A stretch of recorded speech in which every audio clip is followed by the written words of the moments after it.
Bom, agora nós vamos começar a introduzir os subgrupos que nós fizemos na apresentação passada, começando pelo pensamento racional. Nós tínhamos visto que a gente pode pensar e agir usando o comportamento humano como base, ou pensar e agir racionalmente usando como base somente a matemática, né? Então nós vamos agora falar sobre o pensamento racional, que é esse quadrante aqui, que ele fala sobre os processos que são referentes ao pensamento e usando como medida de desempenho o sucesso conceitual, né? Ou seja, o sucesso baseado somente no raciocínio lógico, na matemática, sem usar o ser humano como parâmetro de sucesso, né? Então vamos entender como essas leis da lógica clássica conseguem formar um tipo de pensamento racional.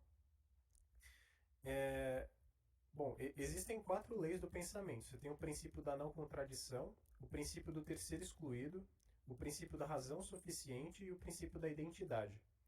Eu vou começar falando de maneira bem introdutória o conceito das leis e logo em seguida nós vamos entrando em conhecimentos mais específicos. Tá?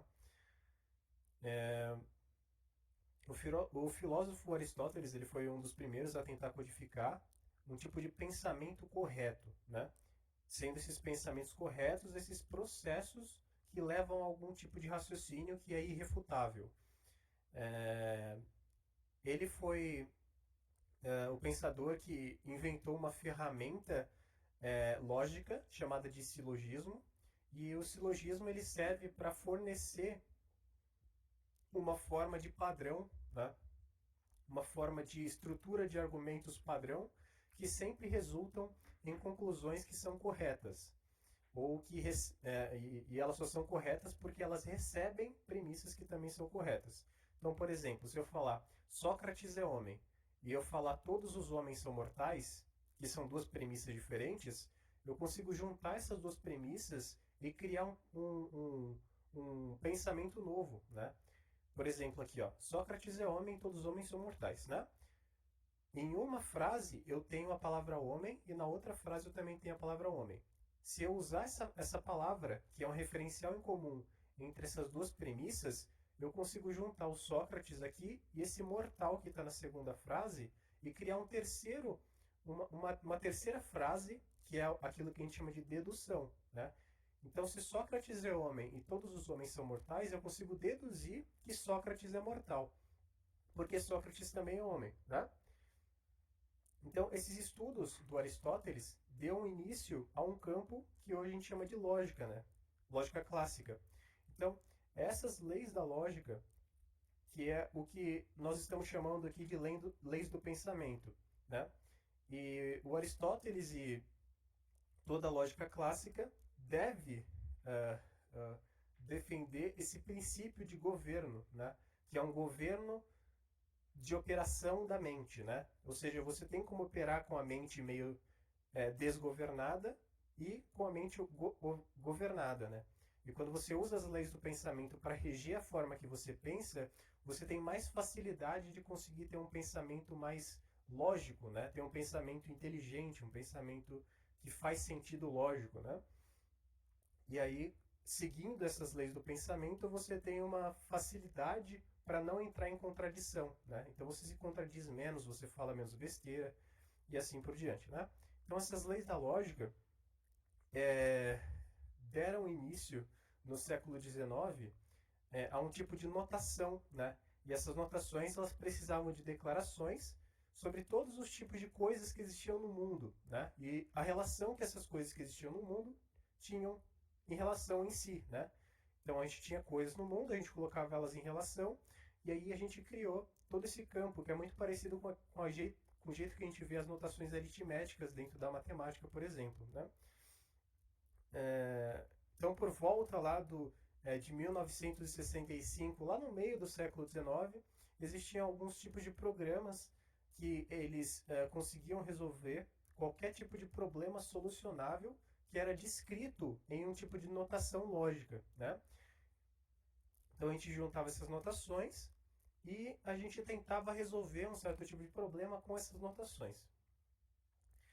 E esse tipo de processo deu,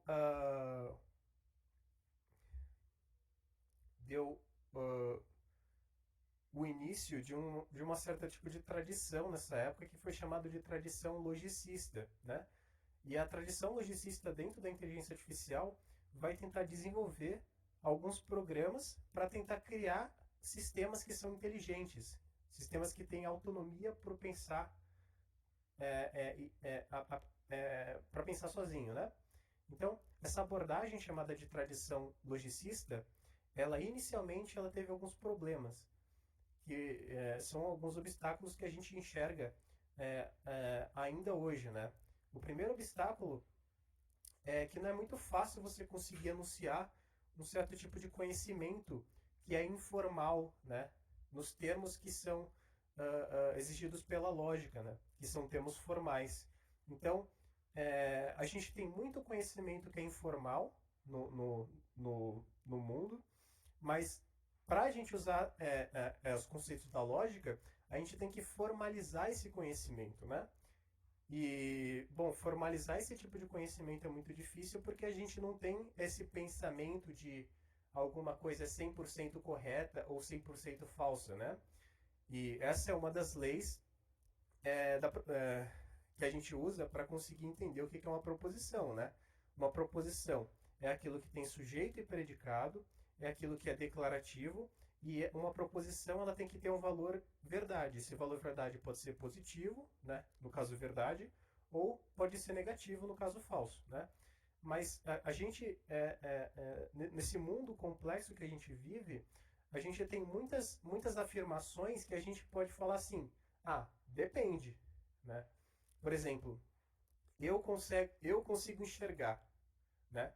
É uma proposição, né? Eu, que é o sujeito, consigo enxergar. Enxergar é uma característica que eu tenho, né?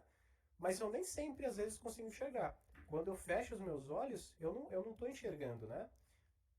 Eu não estou vendo alguma coisa. Então, esse tipo de afirmação não é 100% correto porque depende de algumas coisas que existem no nosso mundo, né?